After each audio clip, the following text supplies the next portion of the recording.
ကြောက်ဆောင်နေကြတဲ့မှာတူယူတယောက်တောက်ပနေတဲ့ကြောက်တုံးလေးတစ်ခုနဲ့အဲ့ဒီပေါ်မှာတင်ထားတဲ့ဦးကြီးတစ်လုံးကိုတွေ့ရှိခဲ့ပါတယ်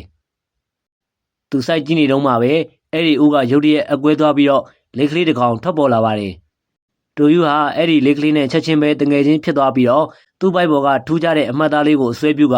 တူတူလို့နာမည်ပေးလိုက်ပါတယ်။ဒါပေမဲ့အံ့ဩစရာကောင်းတာကတူတူဟာတရက်အတွင်းမှာပဲအရှိန်အဟုန်နဲ့ကြီးထွားလာတာပါပဲ။နောက်တစ်နေ့မနေ့မှာတူယူကတူတူကိုသူ့ရဲ့အခန်းထဲမှာဝှက်ထားပေမဲ့ဖခင်ဖြစ်သူအခန်းထဲဝင်လာတဲ့အခါလက်ကလေးကလေထဲမှာပြန်တန်းနေတာကိုတွေ့ပြီးတော့ထိတ်လန့်သွားပါတယ်။အဲ့ဒီအချိန်မှာပဲအိမ်နင်းချင်းမိုင်းကလည်းတူတူပြန်နေတာကိုမြင်ပြီးတော့အော်ဟစ်လိုက်တာကြောင့်လက်ကလေးကကြောက်လန့်သွားပါတယ်။တူယူကအတူတူကိုချုံမော့ပြီးတော့ငြိမ်ငြိမ်နေဖို့ပြောခဲ့ရပါတယ်။တဖြည်းဖြည်းနဲ့တူယူဟာအတူတူကိုသူ့ရဲ့တငယ်ချင်းတွေနဲ့မိတ်ဆက်ပေးခဲ့ပါတယ်။ကလေးတွေအားလုံးကအတူတူရဲ့ဂျက်လီရင်လိုပြန်တန်းနိုင်စွမ်းကိုသဘောကျပြီးတော့တငယ်ချင်းဖွဲ့ကျင်နေကြပေမဲ့မိုင်းကတော့စိတ်မအေးနိုင်ပါဘူး။သူကအတူတူဟာအန်ရရှိနိုင်တယ်လို့ယုံကြည်နေပြီးတော့ဂါမီယာအကြောင်းကိုအစီရင်ခံစာတွေကိုတူယူကိုပြသခဲ့ပါတယ်။ဒါဟာအိမ်မွေးတလိမ့်ဆန်တက်မဟုတ်ဘဲနဲ့ကန်ကျူးလို့ခေါ်တဲ့ဒရဝါကြီးဖြစ်လာနိုင်တယ်လို့သတိပေးပေမဲ့တူယူကတော့လက်မခံခဲ့ပါဘူး။ရဲ့အနေငယ်တွင်းမှာပဲတူတူဟာအိမ်မှာထားလို့မရအောင်ကြီးမားလာတာကြောင့်တငယ်ချင်းတွေစုပြီးတော့လှည့်ဝက်နေရတစ်ခုကိုရွှေ့ပြောင်းပေးခဲ့ရပါတယ်။တနေ့မှာမိုင်းကတူယူကိုမျက်ရည်တွေနဲ့လာနှုတ်ဆက်ပါတယ်။သူဟာနှလုံးခွဲစိတ်မှုခံယူရတော့မှဖြစ်ပြီးတော့အသက်အန္တရာယ်ရှိနိုင်တယ်ဆိုတာကိုသိလိုက်ရတဲ့အခါတူယူဟာသူ့အမေကိုသတိရပြီးတော့စိတ်မကောင်းဖြစ်သွားပါတယ်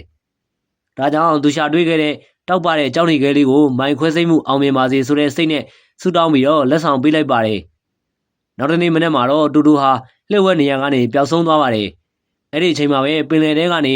စီးတက်လို့ခေါ်တဲ့ကြောင်းမဖွဲပုတ်တင်ညိုကြီးတစ်ကောင်ထွက်ပေါ်လာပြီးတော့မြို့ကိုဖျက်ဆီးပါတော့တယ်။လူတွေကိုအရှင်လဲလဲဝါမျိုးနေတဲ့အဲ့ဒီတာရဲကြီးရှိမှတူယူတို့တငယ်ချင်းတစုအန်ရဲ့ကြုံနေတော့မှအေယာမလေကြီးတစ်ကောင်ရောက်လာပါတယ်။အဲ့ဒါကတော့တူတူပါပဲ။အခုတော့သူဟာဂါမီယာဖြစ်အသွင်ပြောင်းလဲသွားပါပြီ။တိုက်ပွဲတွင်မှာဂါမီယာဟာပြင်းထန်စွာဒဏ်ရာရရှိခဲ့ပြီးတော့စစ်တပ်ရဲ့ဖမ်းဆီးခြင်းကိုခံလိုက်ရပါတယ်။သိပ္ပံပညာရှင်တွေကဂါမီယာကိုကယ်တင်ဖို့ကြိုးစားနေတော့မိုင်းကတော့သူ့ရဲ့စိတ်အာရုံကတဆင့်ဂါမီယာပြန်လည်ကျန်းမာဖို့အတွက်အဲ့ဒီကြောက်နေကလိုအပ်နေတယ်ဆိုတာကိုသိလိုက်ရပါတယ်။ဒါကြောင့်တူယူနဲ့သူ့ရဲ့တငယ်ချင်းတွေဟာအဲ့ဒီကြောက်ခဲကိုဂါမီယာစီရောက်အောင်နီလန်ပေါင်းစုံနဲ့ပေးပို့ဖို့ကြိုးစားနေကြပါတယ်